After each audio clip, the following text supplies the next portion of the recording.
Okay, तो DC machine के अभी तक हम लोगों ने 2 पार्ट कवर करे, आई होप आपके लिए काफ़ी हेल्पफुल होंगे। ज़रूर कमेंट सेक्शन में मेरे को बताना। आज हम लोग बात करेंगे नेक्स्ट पार्ट के, और कुछ और इंपॉर्टेंट पॉइंट्स मैं कवर करूँगा। साथ ही साथ आपको डीसी मशीन भी यहाँ सिखाने की कोशिश करूँगा। मतलब जो पॉइंट है उसको पूरा एक्सप्लेन करने की कोशिश करूँगा ताकि आपके कॉन्सेप्ट भी क्लियर हो जाएँ। ठीक है? तो पॉइंट नंबर 10 पे यहाँ पे बात कर लेते हैं। सेपरेटली एक्साइटेशन के बारे में कहा जा रहा है कि सेपरेटली एक्साइटेशन जो है वो परमानेंट मैग्नेट से भी किया जा सकता है। देखो अल्टीमेटली है क्या? अगर हमें डीसी मशीन चलानी है, हमें अगर उसके अंदर वोल्टेज इंड्यूस करवाना है, तो उसके लिए क्या सिंपल तरीका क्या है कि कोई भी अगर हम मैग्नेटिक फील्ड लेते हैं और उसके और कंडक्टर को हम उससे पास करवाते हैं ताकि फ्लक्स कटिंग एक्शन हो सके, तो जैसी फ्लक्स कटिंग एक्शन होता है इस कंडक्टर के अंदर ईएमएफ ई इंड्यूस हो जाएगा। ठीक है? ये जो हम एक्सटर्नल मैग्नेटिक फील्ड है ये कहाँ से आ रही है? सो this is the field excitation. ये क्या है? यही हमारा फील्ड एक्साइटेशन। अब ये फील्ड एक्साइटेशन हम कहाँ से दे सकते हैं? तो दो तरीके मैंने आपको पहले ही बताया था। एक होता है सेपरेटली एक्साइटेड मशीन्स और एक होती है सेल्फ। सेल्फ में क्या होता है? ये काम जो फील्ड एक्साइटेशन का है ये इसको आर्मेचर से कनेक्ट करके ही हम लोग करते हैं। ठीक है? जो सेपरेटली एक्साइटेड होती है उसके अंदर हम लोग बाहर से बैटरी लगा सकते हैं। एक ऑप्शन तो हमारे पास बैटरी का होता है कि भैया जो हमारे फील्ड वाइंडिंग के टर्मिनल्स हैं नॉर्थ साउथ के, ये इस तरीके से उसको हम लोग किसी बैटरी से एक्सटर्नली एनर्जाइज कर लें। तो अगर ये बैटरी से करते हो तो ये बैटरी एनर्जाइज कह सकते हैं इसको, बैटरी से एक्साइट कर रहे हैं हम अपनी सेपरेटली एक्साइटिंग फील्ड वाइंडिंग को। दूसरा क्या तरीका हो सकता है कि ये सब ना यूज़ करके हम लोग permanent magnet north pole use कर लें। ठीक है? ये भी पॉसिबल है क्योंकि भाई हमें सेपरेटली एक्साइटेड डीसी मशीन्स के अंदर फील्ड वाइंडिंग का आर्मेचर के साथ कोई लेना देना नहीं होता, दे आर बोथ सेपरेटेड। ठीक है? तो ये दो तरीके होते हैं। अब कहाँ क्या यूज़ करना है? तो जो आपकी PM permanent magnet DC Motors होती हैं वहाँ पर हम यूज़ कर सकते हैं फील्ड वाइंडिंग की जगह डायरेक्टली परमानेंट मैग्नेट का हम इस्तेमाल कर लें। सही है? अब देखो ये सारी बातें इस बात पे डिपेंड करती हैं कि आपकी मशीन्स की कंट्रोलिंग कितनी करना चाहते हो। देखो परमानेंट मैग्नेट अगर आपने ले ली, परमानेंट मैग्नेट की सबसे बड़ी दिक्कत ये है कि भाई वो एक रिजिड मैग्नेट है। मतलब अगर आपने परमानेंट मैग्नेट ले ली तो आपने जो फाई एफ था वो कांस्टेंट कर दिया, फाई एफ आपका हो गया भैया कांस्टेंट। सही? तो अगर हम ईएमएफ की बात करें, EMF is equal to N P phi Z divide by 60, मतलब डायरेक्टली प्रोपोर्शन टू फाई। अगर टॉर्क की बात करोगे डायरेक्ट प्रोपोर्शन टू फाई, मतलब दोनों के दोनों फाई पर डायरेक्टली डिपेंडेंट है। अगर आपने फ्लक्स को कांस्टेंट कर दिया तो एक पैरामीटर को आपने और कांस्टेंट कर दिया। तो अगर हम बात करते हैं किसी सेपरेटली एक्साइटेड डीसी मोटर या फिर डीसी मशीन की, या फिर हम बात करते हैं परमानेंट मैग्नेट डीसी मशीन की, ईएमएफ जो होता है डायरेक्टली प्रोपोर्शन हो जाएगा केवल एन के, because phi is against constant. Formula क्या होता है? Equal to N P phi Z divide by 60 A. अब पी कांस्टेंट था, जेड कांस्टेंट था, 60 ए कांस्टेंट था। एन और फाई इन दोनों की मदद से हम लोग कंट्रोल कर रहे थे वोल्टेज कितना इंड्यूस करना है, या अगर हम बात करते हैं स्पीड की तो उसको कंट्रोल कर रहे थे मोटर और जनरेटर में। अब तुमने फाई को भी कांस्टेंट कर दिया बिकॉज आपने परमानेंट मैग्नेट ले ली, तो या सेपरेटली एक्साइटेड ले ली जिसमें एक्साइटेशन फिक्स कर दिया बैटरी से। तो इस केस में अगर फाई को भी कांस्टेंट कर दिया परमानेंट मैग्नेट में, तो खासकर सेपरेटली एक्साइटेशन में अगर हम डीसी बैटरी का इस्तेमाल कर रहे हैं तो डीसी बैटरी से तो हम फिर भी कुछ उम्मीद कर सकते हैं चेंज की, क्योंकि हमने डीसी बैटरी दी है 2 वोल्ट की दी है, तो certain excited current field winding current flow करेगा। 3 वोल्ट की करोगे तो अलग फ्लो करेगा, तो वो फिर भी पॉसिबिलिटी। लेकिन अगर आपने परमानेंट मैग्नेट ले ली तो फाई को भी कांस्टेंट कर दिया, यानी कि ई डायरेक्टली प्रोपोर्शनल टू हो गया एन। अब एक लौता तरीका थोड़ा गले में दिक्कत रहेगी।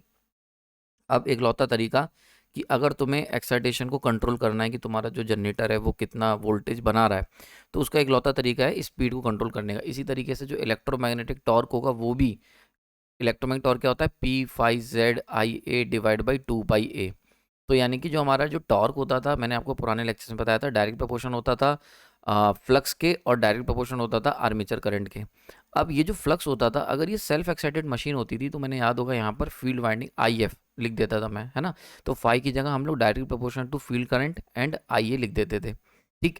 अब जब तुम परमानेंट मैग्नेट यूज़ करोगे तो ये फाई भी तुम्हारा कांस्टेंट हो जाएगा। एक बार फाई कांस्टेंट हो गया तो अब टॉर्क डायरेक्ट प्रोपोर्शन हो गया आर्मेचर करंट के। मतलब एक तरीके से तुम वाइड रेंज ऑफ जो कंट्रोल था उसको हम सीमित करके नैरो रेंज ऑफ कंट्रोल कर देंगे अगर हम परमानेंट मैग्नेट यूज़ करते हैं। इसीलिए परमानेंट मैग्नेट को हम लोग इस्तेमाल नहीं करते हैं, अवॉइड करते हैं। ठीक है? क्योंकि दो हमारे पास अगर वेरिएबल होंगे तो हम खेल सकते हैं वाइड रेंज में। अगर दो में से एक वेरिएबल हटा दोगे तो रेंज सीमित हो जाती है। That is the main cause जिसकी वजह से हम लोग permanent magnet DC generator use नहीं करते, अवॉइड करते हैं। सेल्फ एक्साइटेड बेस्ट होते हैं। ठीक है? ओके, पॉइंट नंबर 11 की बात कर लेते हैं यहाँ पर। हाँ, पॉइंट नंबर 11 देखो, यहाँ पर बात हो रही है कि डिफरेंट टाइप्स ऑफ वाइंडिंग्स होती हैं, है ना? आपने देखा होगा, हम लोग अगर बात करता हूँ वाइंड, थोड़ा सा ना मैं क्लीन कर दूं थोड़ा सा, समझाते समझाते हम लोग ज़्यादा आगे निकल गए। थोड़ा सा, एक मिनट, वेट वेट, इसको थोड़ा सा मैं क्लीन कर दूं। थोड़ा सा स्क्रीन वाइट हो रही, थोड़ा सा देख लेना यार, क्या बात है, स्क्रीन क्यों वाइट हो रही है। ओके, चलो यार काम करते हैं इसी में। स्क्रीन कुछ ज़्यादा ही मुझे लगता है लोड हो रहा है।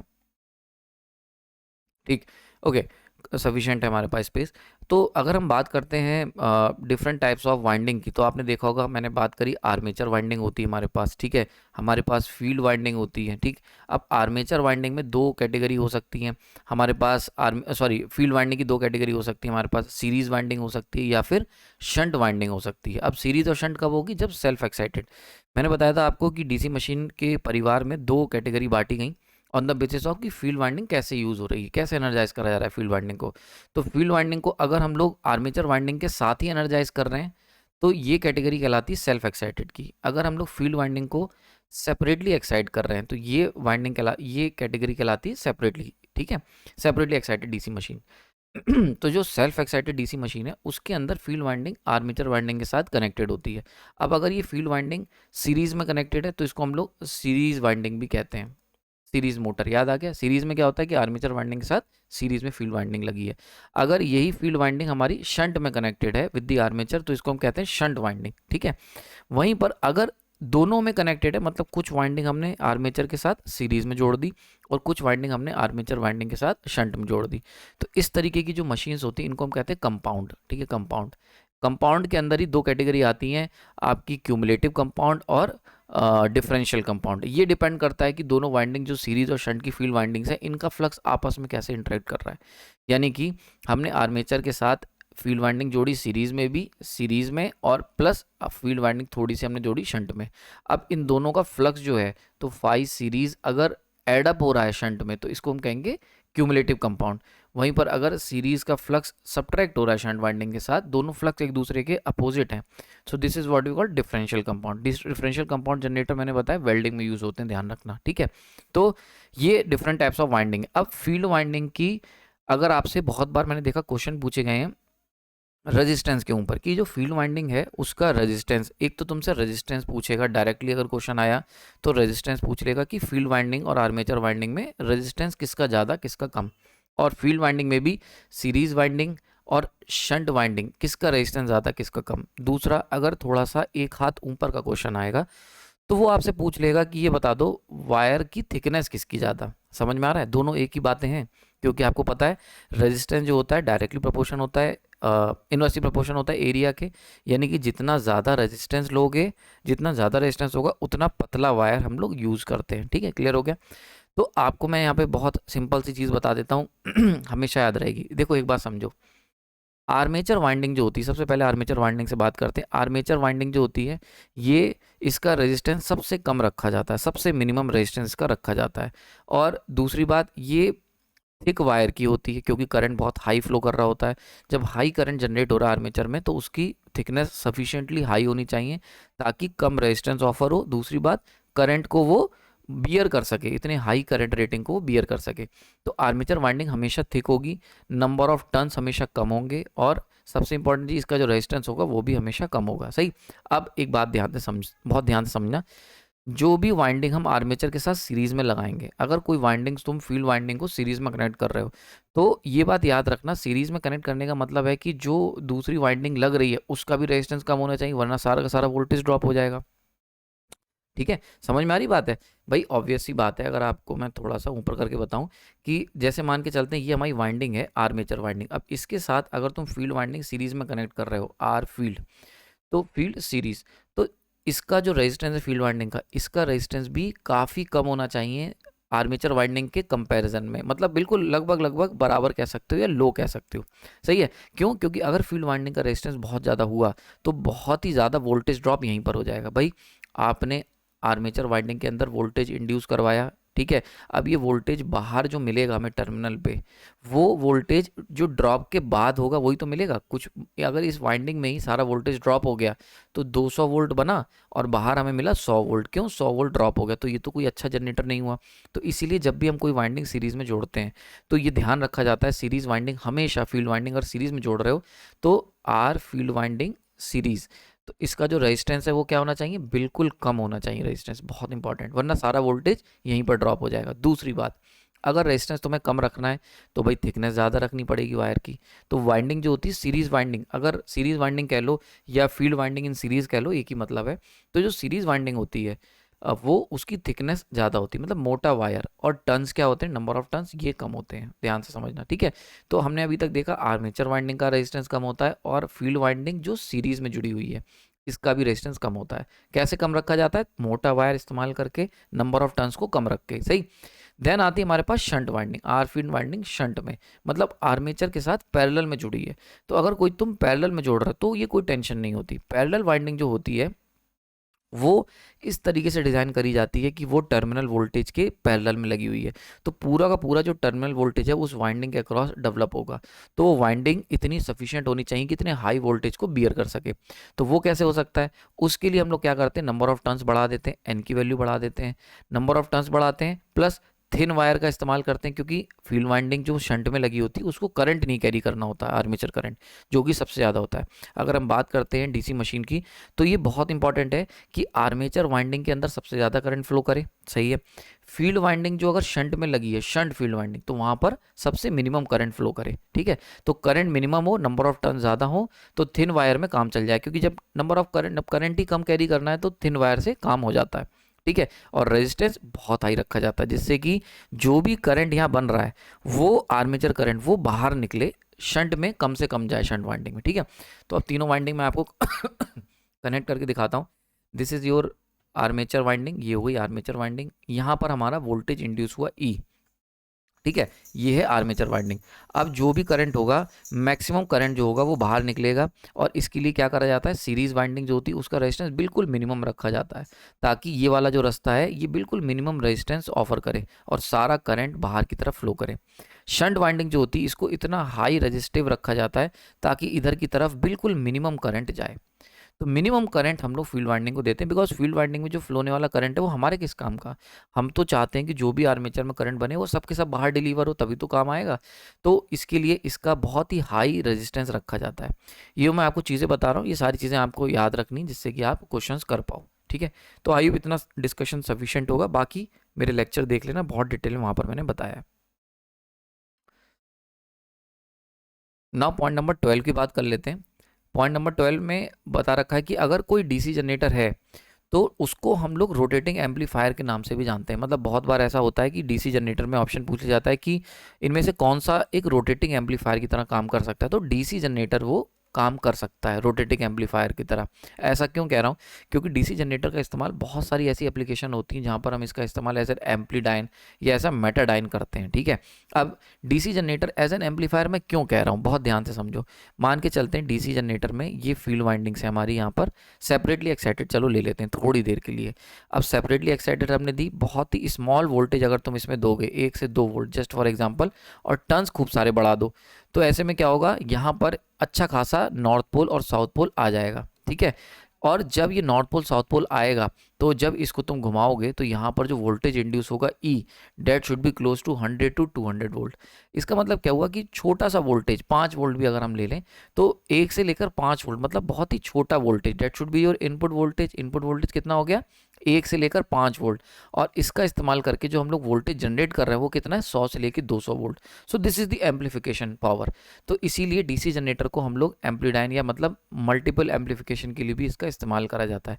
So it is a mechanical amplifier, बल्कि मैं सही टर्म में कहूँ तो DC generator take small input power, देख ही सकते हो, करंट बहुत ही कम, वोल्टेज बहुत ही कम, तो पावर बहुत कम ली, लेकिन आउटपुट देखो अच्छा खासा ईएमएफ जनरेट हुआ। ये जो पावर आई कहाँ से आई, बिकॉज हमने नंबर ऑफ टर्न्स बहुत बड़ा रखे थे, तो नॉर्थ पोल सफिशिएंटली हाई बन गया, ठीक है। तो छोटा सा इनपुट वोल्टेज दिया और बड़ा वोल्टेज मिला, so that's why it's called amplifier, सही है, to control a much large output power. दूसरी बात हम यहाँ पे कह सकते हैं स्मॉल, ये जो मैंने समझा है कि स्मॉल इनपुट फील्ड करंट जो हम लेंगे उससे लार्ज आउटपुट वोल्टेज और करंट हम जनरेट कर सकते हैं। तो अगर हम डीसी जनरेटर का ढंग से इस्तेमाल करें तो मोर देन 10,000 टाइम्स हम लोग एम्पलीफिकेशन को पा सकते हैं। नेक्स्ट यहाँ पर क्वेश्चन पूछा गया था कि नॉर्टन्स थ्योरम में कौन सा डीसी जनरेटर इस्तेमाल होगा। तो नॉर्टन्स थ्योरम को अगर ध्यान से देखो तो नॉर्टन्स थ्योरम के अंदर हम किसी भी नेटवर्क को तोड़ देते हैं या सिंप्लीफाई करते हैं उसके इक्विवेलेंट नेटवर्क में, जिसके अंदर हम लोग एक करंट सोर्स लेते हैं IN और उसके पैरेलल में एक रेजिस्टेंस लगाते हैं RN। ठीक है, यही तो हमारा नॉर्टन्स इक्विवेलेंट होता है। तो अब आप देखो यहाँ पर कौन सा जनरेटर जरूरत पड़ेगा, यहाँ पर ये जो हमने करंट सोर्स बनाया that should be your DC generator. ठीक है, तो अगर कभी पूछ लिया जाए, मैंने देखा कई बार ये क्वेश्चन पूछा गया कि नॉर्टन्स थ्योरम में कौन सा जनरेटर की हमें जरूरत पड़ेगी, तो basically we need DC generator. ठीक है, क्लियर हो गया यहाँ पर अगर हम देखते हैं। ठीक, current generator. Okay, next point number 14, principle of operation of DC generator. ये तो मैंने देखा बहुत बार पूछ रखा है, बहुत ही सिंपल सा आंसर है, लेकिन फिर भी एक बार मैं कवर कर दे रहा हूँ कि डीसी जनरेटर अल्टीमेटली किस प्रिंसिपल पे काम करता है। अल्टीमेटली ये Faraday law of electromagnetic induction, कि जब भी कभी कोई कंडक्टर किसी मैग्नेटिक फील्ड में मूव करेगा या मैग्नेटिक फील्ड किसी कंडक्टर से चेंज होगी तो there cause the flux cutting action and that's why we get EMF induce. सही, और ये जो EMF होगा ये डायरेक्ट प्रोपोर्शन होगा change in flux cutting action d∅dt कह लो, और अगर फ्लक्स कटिंग एक्शन हो रहा है तो हम इसको BLV, ठीक है, इससे भी हम इसको डिनोट कर सकते हैं। ठीक है, आई होप आपको समझ में आ गया होगा। यहाँ पर मैग्नेटिक फ्लक्स डेंसिटी है, लेंथ है of the conductor and v is the velocity, जिस वेलोसिटी से वो कंडक्टर मूव कर रहा है। ठीक है, आई होप आपको समझ में आ गया होगा। ठीक है, नेक्स्ट हम लोग बात कर लेते हैं यहाँ पर Fleming's left hand rule and right hand rule के बारे में। सबको पता होगा और कुछ बातें आपको समझ में आनी चाहिए कि आपको ध्यान रखना है फ्लेमिंग्स का जो लेफ्ट हैंड रूल है। ये मैंने देखा यार बहुत ही कॉमन सी चीज़ है, लेकिन ये गलत हो जाती है पेपर में, इसलिए मैंने यहाँ पर पॉइंट कवर कर दे रहा हूँ। फ्लेमिंग्स का जो लेफ्ट हैंड रूल है ना, ये यूज़ करा जाता है मोटर्स में, इलेक्ट्रिकल मोटर्स में, मतलब जहाँ पर हमें पता करना है फोर्स किस डायरेक्शन में लगेगी, है ना, मैकेनिकल फोर्स या मैकेनिकली मोशन किस डायरेक्शन में हो रहा है। ठीक है, और फ्लेमिंग्स का राइट हैंड रूल जो है ये यूज़ करा जाता है जनरेटर्स में, जहाँ पर हमें पता करना होता है कि डायरेक्शन ऑफ इंड्यूस्ड करंट कैसी है या वोल्टेज जो इंड्यूस होगा उसकी पोलरिटी क्या होगी। तो जब भी हमें इंड्यूस्ड करंट निकालना होगा तो हम यूज़ करेंगे राइट हैंड रूल, और जब भी हमें मोटर की डायरेक्शन निकालनी होगी तो लेफ्ट हैंड रूल। तो इसके लिए मैंने बहुत सिंपल सा अपने क्लास में बच्चों को बताता हूँ, सिंपल सी टेक्निक ऐसे याद रखने की कि अगर जैसे मैं राइट हैंडर हूँ तो अगर आप राइट हैंडर हो ये मान के चलना पड़ेगा। तो जनरेटर जो हम स्टार्ट करेंगे वो राइट हैंड से स्टार्ट करेंगे हत्था घुमा के। फॉर एग्जांपल ये हमारा जनरेटर है, ये उसकी शाफ्ट है, तो जो उसका की होता है या हत्था कह लो या लीवर कह लो, उसको हम ऐसे ऐसे घुमाएंगे राइट हैंड से, और लेफ्ट हैंड से हम लोग बटन ऑन करेंगे मोटर का। तो ये एक जस्ट एक सिंपल एनालॉजी जो मैं याद बच्चों को समझाता हूँ। तो लेफ्ट हैंड से हम लोग बटन खोल लेंगे और राइट हैंड से जनरेटर घुमाएंगे, तो इससे याद रहेगा लेफ्ट हैंड से बटन खोलेंगे मोटर का और राइट हैंड से जनरेटर चालू करेंगे, तो इट इज़ फॉर जनरेटर। ठीक है, क्लियर हो गया यहाँ पर। So these are the important points. Next point number 16 की बात कर लेते हैं कि जो पोलैरिटी होती है इंड्यूस्ड वोल्टेज की डीसी जनरेटर के अंदर, ठीक है, उसको रिवर्स कैसे कर सकते हैं। बहुत इंपॉर्टेंट क्वेश्चन है, कई बार पूछ लिया जाता है।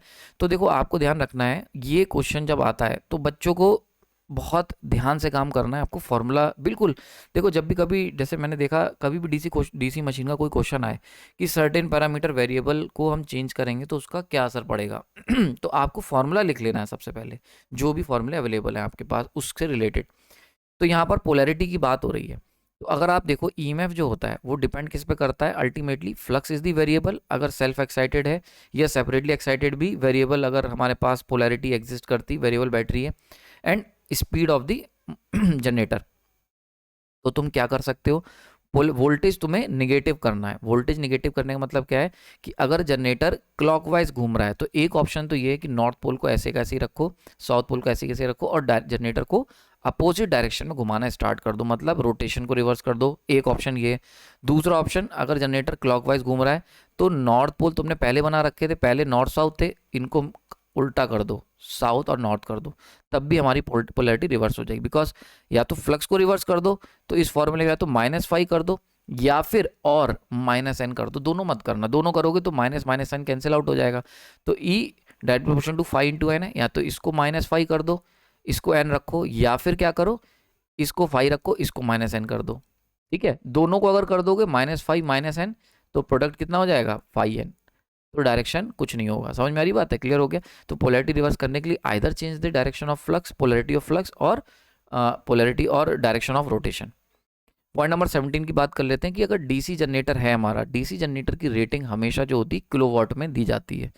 बल्कि और वहीं पर एसी जनरेटर की रेटिंग जो होती है वो केवीए में दी जाती है। अब ये एक बढ़िया क्वेश्चन है कि आखिर एसी जनरेटर को केवीए में क्यों और डीसी जनरेटर को किलोवाट में क्यों। तो इसके मल्टीपल आंसर हो सकते हैं। मुझे जो सबसे सही लगा वो मैं आपको बता रहा हूँ कि डीसी जनरेटर जो होता है वो केवल और केवल एक्टिव पावर सप्लाई करता है, बिकॉज डीसी जनरेटर के अंदर वोल्टेज और करंट के बीच में कोई भी फेज डिफरेंस एग्जिस्ट नहीं करता।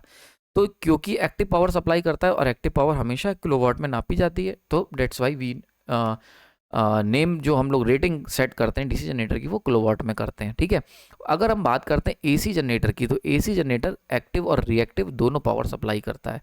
अब क्योंकि दोनों पावर सप्लाई करता है तो इन दोनों का प्रोडक्ट, इन दोनों का सॉरी सम जो होगा वही तो हम रेटिंग में डालेंगे। भाई कोई भी जनरेटर है वो एक्टिव भी सप्लाई कर रहा है और रिएक्टिव भी, तो इनका जो सम होगा फेजर सम वही तो हम लोग डालेंगे। तो इनका जो फेजर सम होता है, इनका phasor sum, that should be your apparent power, जिसको हम रिप्रेजेंट करते हैं केवीए या एमवीए में, इसीलिए वोल्ट एम्पियर।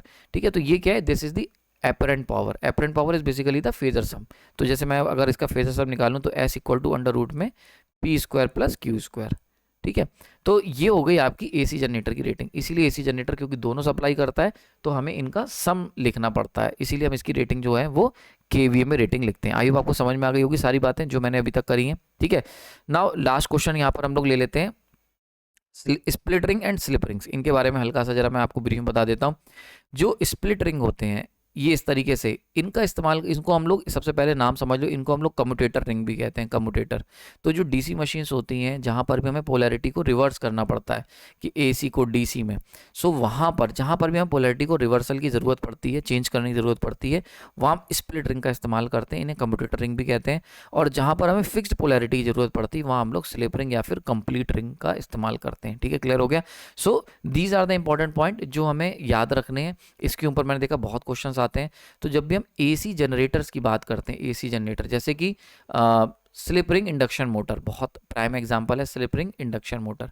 अब हमें क्या होता है स्लिप रिंग इंडक्शन मोटर में, जो अंदर की एसी बन रही है उसकी पोलैरिटी हमें एसी रखनी होती, चेंज नहीं करनी होती, बस उसको बाहर रेजिस्टेंस से कनेक्ट करना होता है स्लिप रिंग इंडक्शन मोटर में। तो रेजिस्टेंस से बाहर, अब बाहरी रेजिस्टेंस तो बाहरी माल हो गया, मतलब एक तरीके का स्टैटिक सामान हो गया।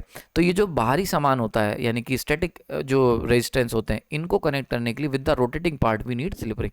अल्टीमेटली स्लिप रिंग और स्प्लिट रिंग प्लस ब्रशेस का इस्तेमाल जो होता है वो एक रोटेटरी पार्ट और एक स्टेशनरी पार्ट को जोड़ने के लिए होता है। जैसे अगर भाई एक बात समझो, आर्मेचर तो गोल गोल घूम रहा है, अब तुम्हारे घर का जो बल्ब है अगर तुम उसे डायरेक्टली स्क्रू से जोड़ दोगे तो उसके तार तो उलझ जाएंगे मोटर के अंदर। तो हमें क्या करना पड़ता है, हमें एक घूमती हुई चीज़ को एक रुकी हुई चीज़ से जोड़ना पड़ता है। एंड यहीं पर पिक्चर अंदर एंट्री होती है रिंग्स प्लस ब्रशेस की। अब रिंग्स प्लस ब्रशेस की एंट्री हो गई। अब अगर हम चाहते हैं कि जिस पोलैरिटी का हमारे पास करंट या वोल्टेज इंड्यूस हुआ है वही पोलैरिटी मेंटेन रहे, we use slip rings, just complete ring, कहीं ब्रेक नहीं। और अगर हम चाहते हैं कि पोलैरिटी हमारी चेंज हो जाए, मतलब अगर एसी आ रही है तो बाहर डीसी मिल जाए, मतलब कांस्टेंट पोलैरिटी मिले, तो यानी कि डीसी मिले, तो इसके लिए हम इस्तेमाल करते हैं स्प्लिट रिंग का। समझ में आ रही है, स्प्लिट रिंग प्लस ब्रशेस का।